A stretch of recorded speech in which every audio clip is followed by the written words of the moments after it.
Welcome to Think Big with Dan and Qasim. Join hosts Dan Melnick and Qasim Masood as they explore big ideas, limitless possibilities, and engage with visionaries, entrepreneurs, and thought leaders who dare to dream big, get inspired, motivated, and find practical tips for personal growth.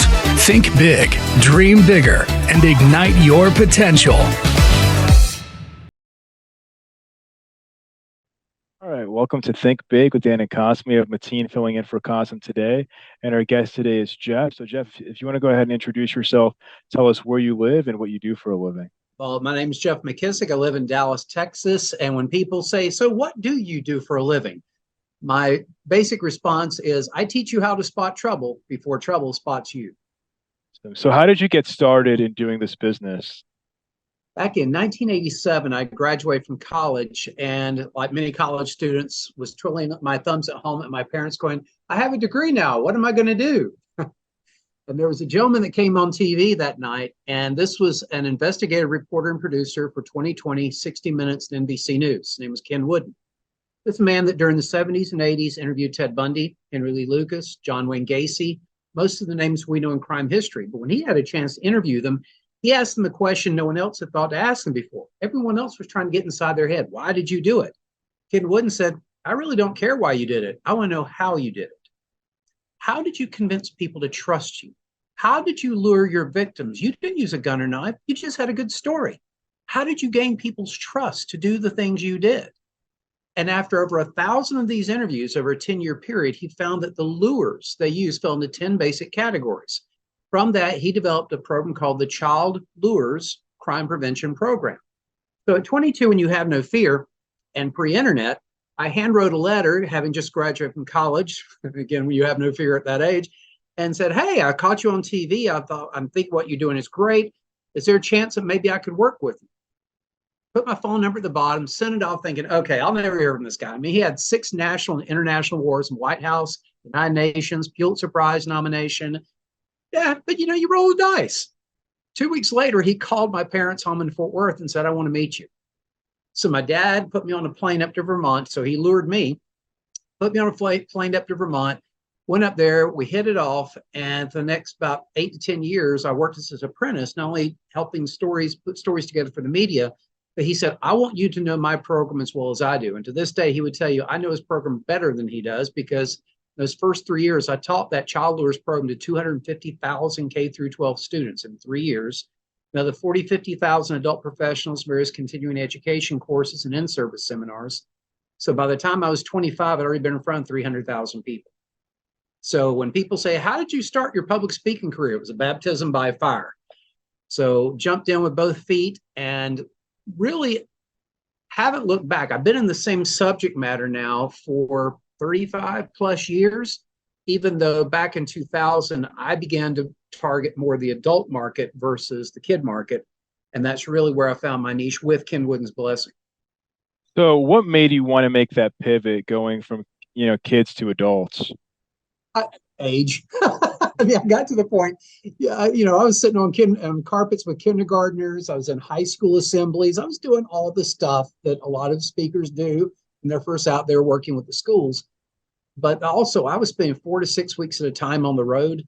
It just got to be really weary on the body and the mind and relationships and everything. So I really wanted to find something more grounded. And one of the things that we did in the late 80s for Oprah, 2020, Good Morning America, and other shows, we went from Princeton University to UCLA, shopping malls between, on hidden camera, lured over 200 men and women into cars and vans to show how easy it was to lure a grown adult to get into a car with a total stranger. The idea back then was, if I can lure you as an adult, of course I can lure your child, hence this program. The thing that kept haunting me was, okay, if we're teaching the kids, who's teaching the adults? Because they are getting into the cars. So I knew there was a viable market. And back in 2000, tip of the hat to Ken Wooden, I said, hey, I just really want to focus on this adult market. There's a lot of vulnerabilities out there that nobody's addressing, including workplace violence. And this is long before the days of the active shooter stuff, but domestic violence in the workplace, various points of social engineering, long before it was cool to call it social engineering, all these different things. And so that's where I kind of planted my flag back in 2000. And there again, haven't looked back since. What was your biggest challenge when starting this business? I would say one, it was an area I wasn't necessarily prepared for in the fact I was the youngest in my family.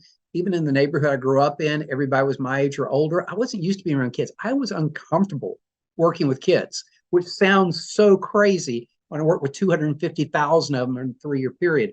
That was the biggest challenge for me is I felt unprepared both in the subject matter because I didn't major in psychology. I did have a minor in psychology, but nothing about this really worked. The one thing I had going for me from elementary through college, I was a magician. I did magic. So I was used to being in front of people and performing, if you will, improvising as needed. My parents always had me in music and dance and theater and things that always had me in front of people. So I never knew stage fright. I never knew butterflies to this day. I just had a conference booked me for next year in front of 3,700 people as their opening keynote. And they said, "You gonna have a problem with that?" I went, "More the merrier as far as I'm concerned. The bigger the crowd, more I get wound up." So I've never had that dynamic. That's been a positive.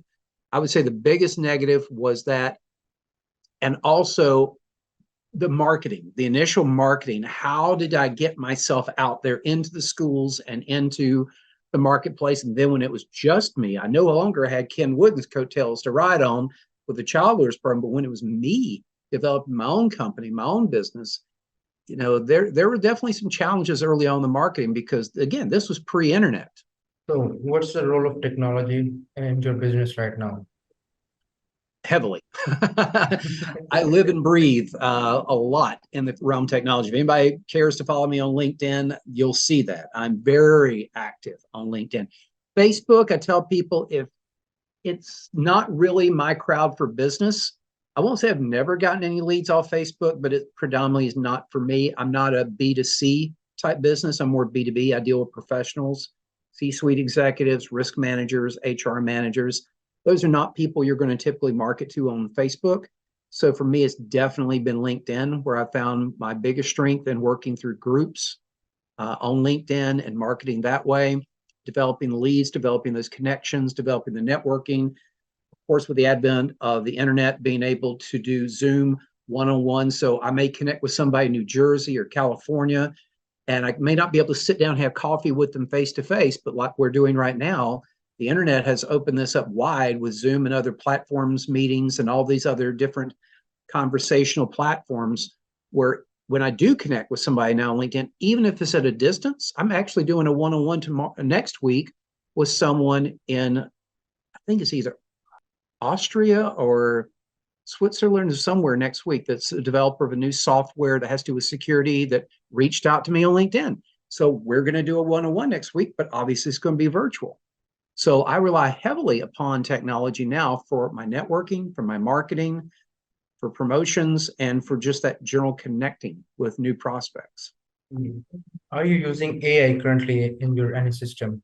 Oh, absolutely. In fact, there's a platform I use for my marketing, and it's based on ChatGPT 3 and ChatGPT 4 now, but it does things for me on my websites. It does things for me on prospect acquisition. If I want to develop database list of certain vertical markets, there's certain things that I can interact with on the platform to create landing pages, click funnels, sales funnels, all those certain things. That's all done by AI now.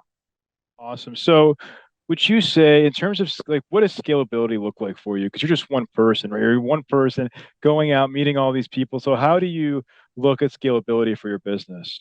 Interesting you bring that up because that's something that, especially over this year, has come up. I've got a several companies I'm talking to right now, one with 40 locations throughout California, one with just 10 locations in Louisiana, but they're not going to want to send me around dog and pony to do on-site training at every one of those.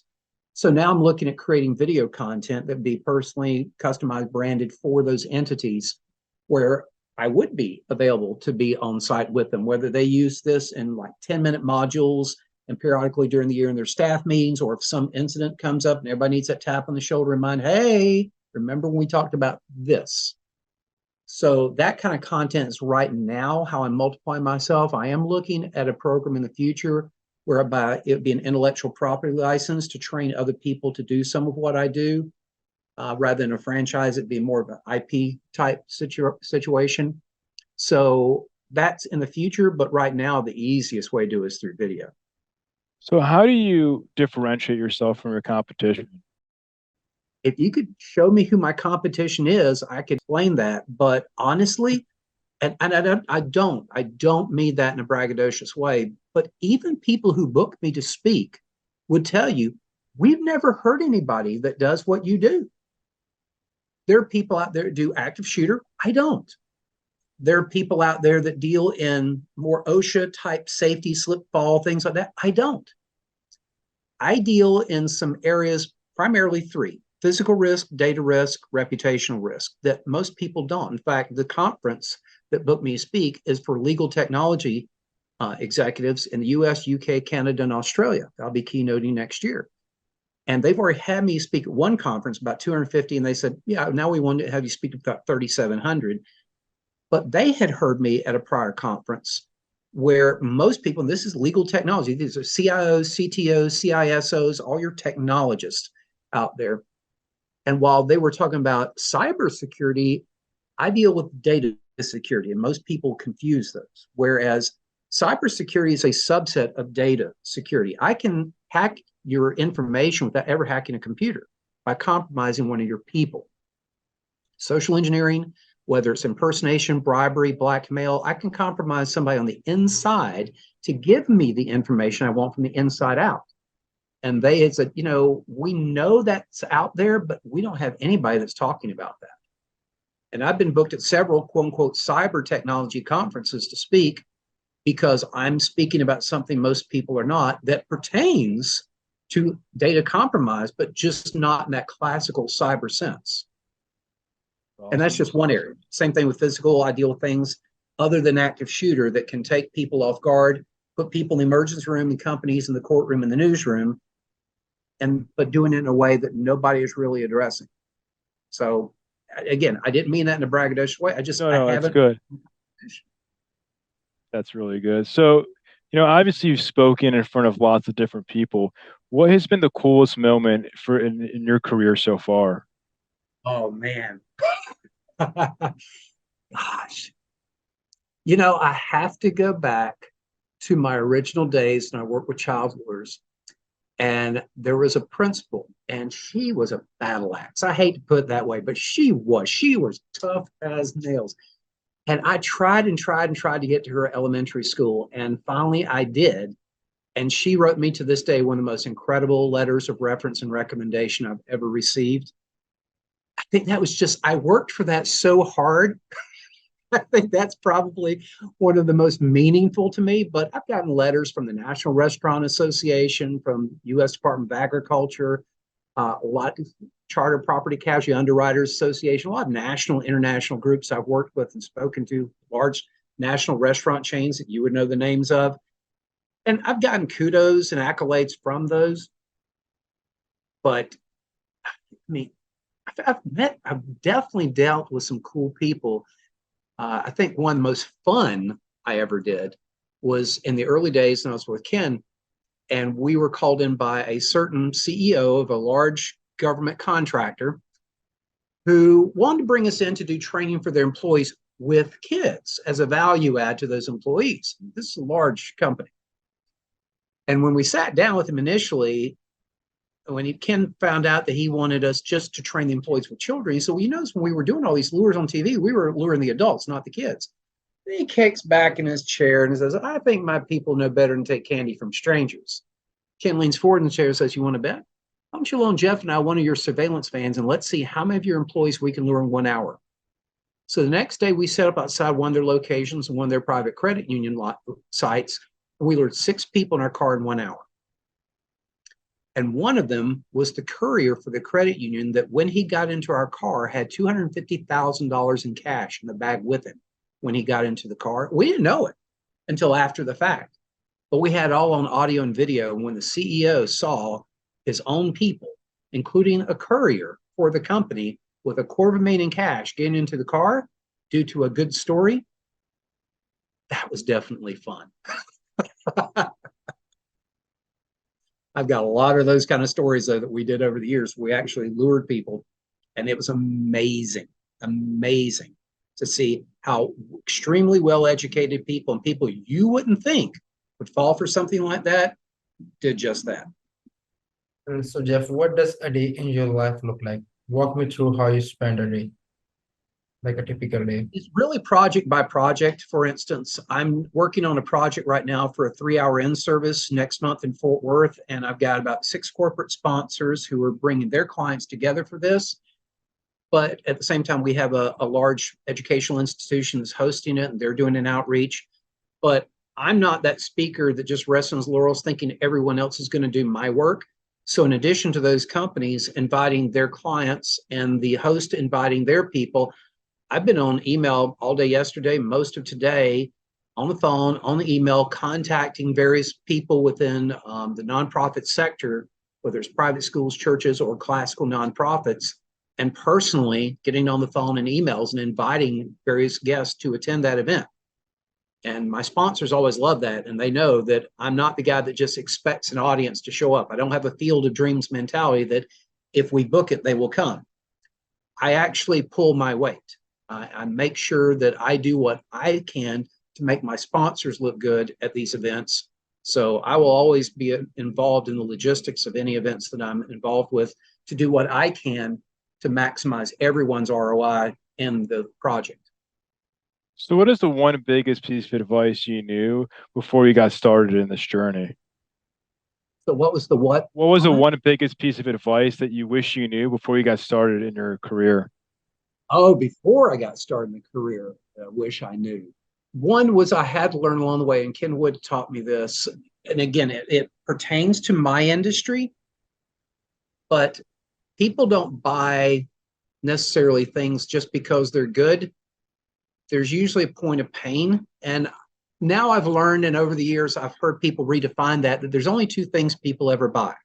And I absolutely agree with this, because when I think about just me as a consumer and everything I've bought in my adult life, it's true. There's only 2 reasons I purchase something. It's either because it gave me a good feeling or because it solved a problem. That's it.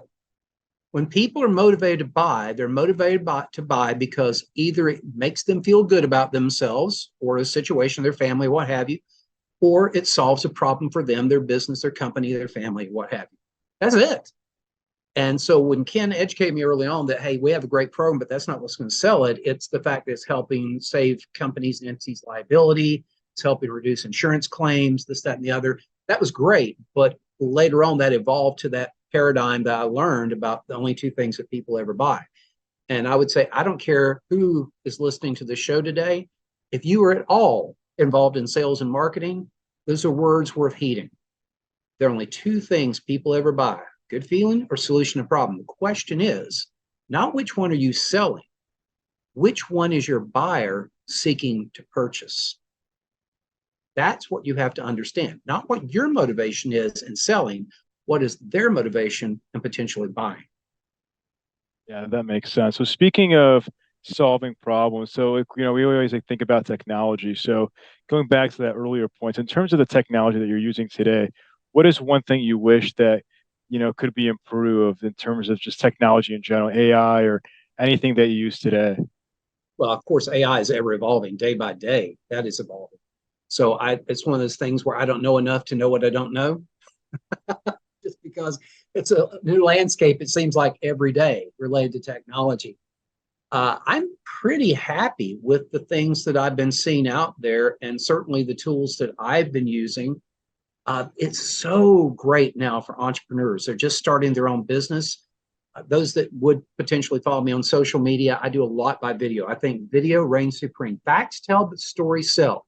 One of the best ways to tell a story is by video. If you look at when most people, I think now YouTube outranks Google as far as a search engine. People want to see things about you and your company. They want something that's more visual. I don't think we've totally gotten past the place of reading, obviously. There's a place for text, there's a place for articles, even though a lot of it now is, even that's online. But man, video reigns supreme. And what you can now do on your own. I still contract professional video production people to do things when it calls for that.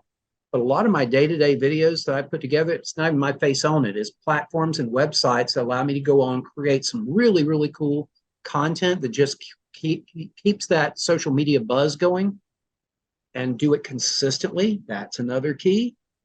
But there are so many platforms out there that allow you to do that now, and they're cheap.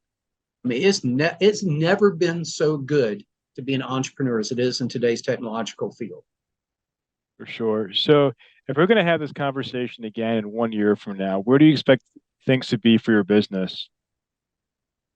I would say much further along in the video content aspect, as I'm really working now with several companies that have the potential of doing some private branding on some projects that once it's done, it's easily replicated through that same vertical and just wash, rinse, repeat. It sounds funny coming from a bald guy to use that phrase, but there you go. That's why we use the hat, because otherwise it'd just be a blank field up there. And this is way more interesting than you see in my bald head. And also, you know, in business, we all wear many hats. I have over 40 in my collection. So I literally wear many hats. But Cool. I think that's probably at this point kind of where I'm standing as far as the video content. I do have something in my mind related to the intellectual property type program, but that's going to take some time. There's a certain entity that I'm courting out there for that, because obviously I want to make sure if I do that and people that will be out there representing me and what I do, that they've been properly vetted as well, because you all know things can happen. So that's something I want to do, but I'm going to be very slow and deliberate doing it for that very reason of reputation management. So I think where I'm really going to be focused is on the video market and working that and developing video vertical market centric content that can just be marketed over and over down that same vertical. That's cool. So if somebody wanted to reach out to your business, what's the best way that they can find you, or if you can share like your website? You can check out the website. It's funny because I have a website, and yet even though I mention it here and most people will see it on my business card or what have you, I personally don't typically send people to my website. I have probably somewhere in the neighborhood of 60 to 80 very specific landing pages. When Martine was talking about technology, I do almost all my business by landing page. I have a landing page for every presentation I do. I have a landing page for every vertical market I work in. I have a landing page for every call to action at the end of a PowerPoint I do. I have a landing page literally for every special event I do in registration. I live and breathe landing pages. Fortunately, the platform I use gives me unlimited landing pages, so I can create them all day long. And I probably just for myself or others have created well over 200 pages now. But just for my own, that's where I live and breathe. But to generally reach out to me, defensebydesign.com, it's there. I would say if someone really wants to reach out to me, engage with me, the best way there is LinkedIn. It's just Jeff McKissack, and it's McKissack. Don't make me sick. SSICK. Don't make me sick. I'm a sack. So McKissack. Awesome, Jeff. Well, thank you so much for your time. I really enjoyed our conversation. Appreciate it, guys. And certainly I would encourage your audience, take advantage of all that you can in the realm of technology right now. And there again, especially if you're an entrepreneur, don't rely. And I would say this, if you are actually working for a larger company, don't rely on them to do your branding. Your time may be limited where you're working right now. Create your own brand. Let people know who you are. Connect based upon you and what you offer the world, because those skill sets and that reputation will follow you no matter where you go. There again, one of the best ways to do it is now with all the technology that's there and available for you to do just that. So I appreciate the time. Sounds great. Thanks again. And hopefully, we can chat in a year from now as you continue to scale your business. And to that, tip of the hat. Sounds good. All right. Thank you, Jeff. All right, guys. Bye-bye. Bye.